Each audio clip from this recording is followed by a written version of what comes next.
호남을 기반으로 한 민주평화당이 분당 수순을 밟고 있습니다. 반당권파가 삼지대 창당에 나서면서 호남발 정계 개편에 속도가 붙고 있습니다. 저수온의 영향으로 여름철 서남 해역의 대표 어종인 민어와 병어 어획량이 크게 줄고 있습니다.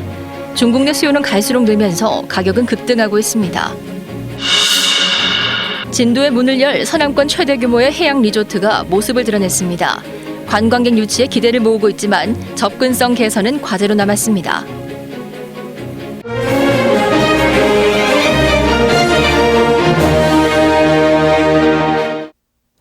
목포에서 전해드립니다. 민주평화당 반당권파 의원들이 제3지대 신당을 창당하기 위해 모임을 결성했습니다. 이들은 9월 정기국회 전에 신당 창당 로드맵을 내놓겠다는 계획이지만 녹록지 않아 보입니다. 유철은 기자의 보도입니다. 당의 진로를 모색하기 위해 열린 민주평화당의 비공개 의원총회. 자강론을 앞세운 당권파와 제3지대 창당을 주장하는 반당권파가 이견을 좁히지 못했습니다. 결국 유성엽 원내대표 등 반당권파 10명이 신당 창당을 위해서 이른바 변화와 희망의 대한정치연대를 결성하기로 했습니다. 제3지대 신당을 향해서 두벅두벅 걸어나가겠다, 그렇게 어제 다짐을 하고 모든 의원들이 기득권을 다 내려놓아야 한다. 대한정치연대는 옛 국민의당 출신 바른미래당 의원들은 물론 각계 전문가 등 인재 영입에 나설 계획입니다. 또 9월 정기국회 이전까지 창당 로드맵을 내놓겠다고 밝혔습니다.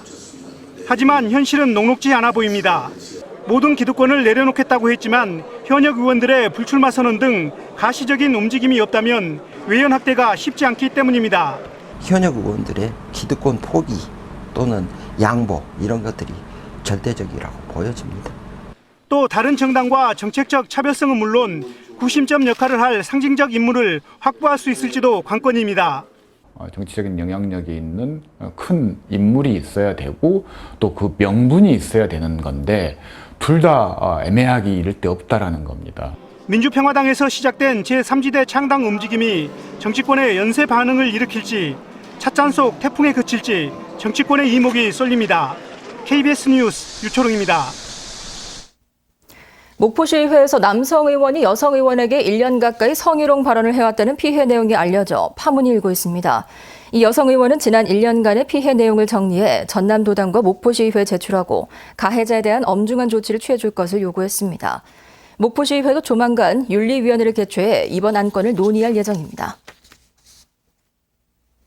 요즘 들어 전남 서남에서 여름 별미로 통하는 병어 어획량이 급감해 어민들이 울상입니다.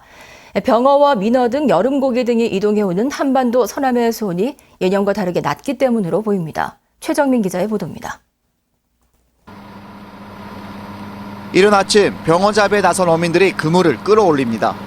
하지만 빈 그물뿐 병어는 찾아보기 어렵습니다.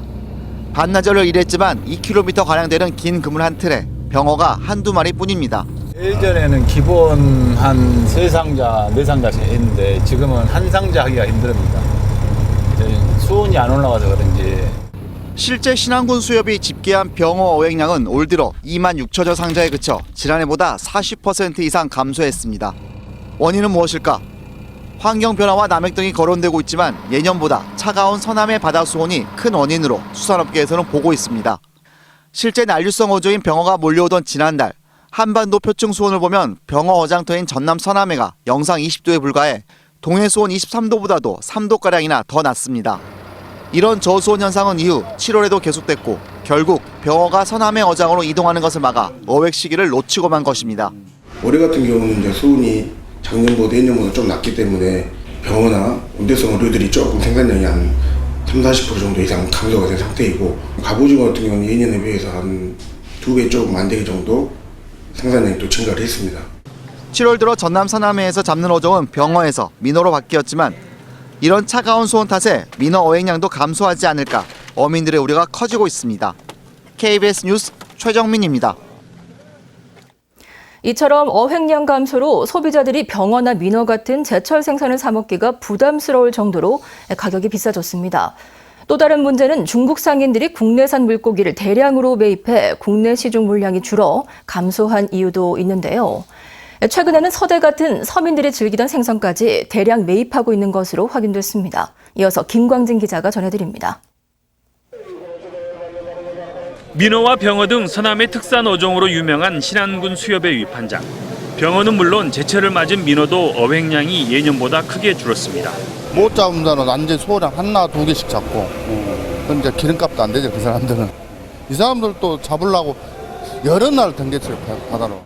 이러다 보니 최근 30마리 병어 한 상자의 경매 가격이 35만 원에서 40만 원 선으로 예년보다 10만 원가량 크게 올랐습니다.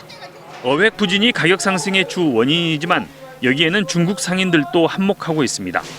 중국 상인들은 4, 5년 전부터 냉장 창고까지 인근에 운영하며 한국 경매인을 통해 고급 어종인 병어 등을 구매하고 컨테이너 2개 분량가량을 손질해 매일 중국으로 가져갑니다. 지금은 싸질 시기인데 중국에 사올 게 없잖아요. 여기서 우리나라 사람들이 먹을 것이 없어. 이들은 최근 신안, 목포 등 전남 주요 수협 위판장에서 서대 같은 서민들이 즐겨 먹던 토속 어종까지 매입하면서 대상 어종을 더욱 늘려가고 있습니다. 거의 다 씻어본다시피 위판장 무거 거의 한 80% 정도 합니다. 80%. 중국 상인들이 서대를 지속적으로 매입하면서 신안군 수협의 경우 최근 서대 위판량이 3배 이상 증가했지만 경매 가격은 여전히 높게 유지되고 있습니다. 결국 국내 소비자들만 생선 먹기가 더욱 곤란해진 셈입니다. 중국으로 수출이 되다 보니까 어느 단가 이하로는 딱 받치고 있는 거죠. 그러니까 그 밑에의 단가를 한다면 고객들이 전체적인 어떤 매입을 하겠다는 그런 의사인 것 같아요. 그러다 보니까 우리 소비자들이 점점 접하기가 힘들어지죠. 이들 중국인들이 신안군 수협 위판장에서만 매입하는 생선 규모는 연간 80억 원가량, 전남 전체로는 200억 원대에 달할 것으로 추산됩니다. 안전성과 맛 때문에 중국인들이 국산 생선에 눈독을 들이면서 국내 소비자들은 제철 생선 맛보기가 더욱 힘들어졌습니다. KBS 뉴스 김광진입니다. 목포해양경찰서는 꽃게 포획이 금지된 기간에 꽃게를 운반한 혐의로 60살 A씨를 붙잡아 조사하고 있습니다. A씨는 어제 오후 1시 40분쯤 신안군 임자도 해상에서 잡힌 꽃게 200kg을 신안군 지도 송도 선착장까지 운반한 혐의를 받고 있습니다. A씨는 경찰 조사에서 금어기에 잡은 꽃게에 대한 시세 차익을 노리고 이 같은 범행을 저지른 것으로 드러났습니다. 해경은 A씨와 함께 조업을 나가 꽃게를 불법 포획한 선박에 대해서도 추가 조사를 하는 한편 금어기에는 이 같은 포획과 유통 행위가 더 있을 것으로 보고 수사를 확대하고 있습니다. 천일염 생산 농가들이 가격 하락으로 생산을 중단한 가운데 민주평화당 박지원 의원이 정부의 대책 마련을 촉구하고 나섰습니다. 박 의원은 국회 법사위 전체 회의에 출석한 문성혁 해양수산부 장관에게 현재 추세라면 천일염 생산 기반이 붕괴될 위기라며 천일염 가격 안정을 위한 최저 생산원가 보장제 등을 도입해야 한다고 밝혔습니다. 박 의원은 또 정부가 매년 천일염 가격 안정을 위해 비축 수매를 실시해왔지만 금액으로는 20억 원 안팎에 그쳐 생산 농가에 실질적인 도움이 되기에는 역부족인 실정이라고 지적했습니다. 전남 서남권 최대 규모의 해양 리조트인 솔비치 진도가 개장을 이틀 앞두고 공개됐습니다. 리조트 측은 연 100만 명 이상의 관광객 목표를 내세운 진도군에 보탬이 되겠다고 밝혔지만 관광 자원이 부족하고 접근성이 떨어져 실제 관광객이 얼마나 유입될지는 미지수입니다. 보도에 손준수 기자입니다. 진도읍에서도 차량을 타고 30분. 길이 끝나는 길에 에메랄드빛의 푸른 바다가 끝없이 펼쳐집니다. 강렬한 태양과 함께 지중해의 마을처럼 들어선 웅장한 건물, 진도 솔비치 리조트입니다.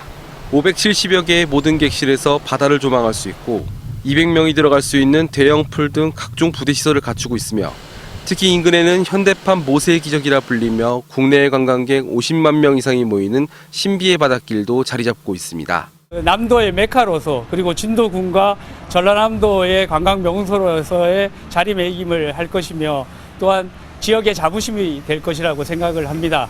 하지만 접근성과 관광자원 부족은 숙제로 남아 있습니다. 고속철이 다니는 목포역에서도 차량으로 1시간 30분이 걸리는 데다 리조트로 가는 도로가 좁고 불편해 성수기에는 교통체증도 예상됩니다. 특히 신비의 바닷길 이외에는 이렇다 할 관광자원이 딱히 없고 해수욕장도 차를 타고 이동해야 하는 불편함을 감수해야 합니다. 남도를 대표하는 해양 리조트를 목표로 문을 연 진도 솔비치. 하지만 관광객 유입에 대한 숙제가 남아있어 올여름이 첫 시험대가 될 전망입니다. KBS 뉴스 손주수입니다. 전남 서남북권 도서 산간 지역 응급의료 환자를 이송하는 응급의료 헬기 계류장이 완공됐습니다.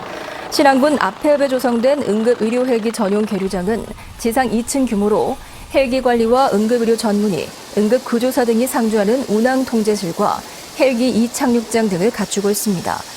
응급의료 헬기는 2011년부터 본격 운영됐지만 소음 등의 민원 등으로 계류장 조성에 난항을 겪어왔습니다. 동해안에서 주로 잡히던 오징어가 진도 서망항에서 풍어를 이루면서 화로 후 위판액이 1억 원을 기록했습니다. 진도군 수협 서망사업소는 지난달 중순부터 오징어 잡이 어선 100여 척이 진도군 조도 해역에서 조업을 하고 있으며 한 척당 600만 원에서 1,000만 원의 위판고를 올리고 있다고 밝혔습니다. 올해 서망항의 오징어 위판액은 현재까지 16억 원을 기록하고 있습니다.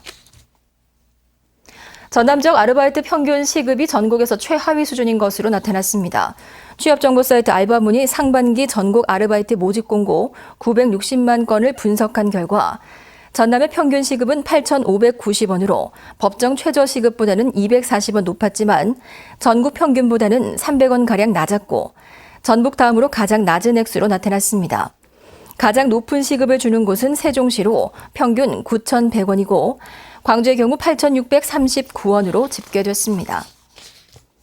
지금까지 목포에서 전해드렸습니다.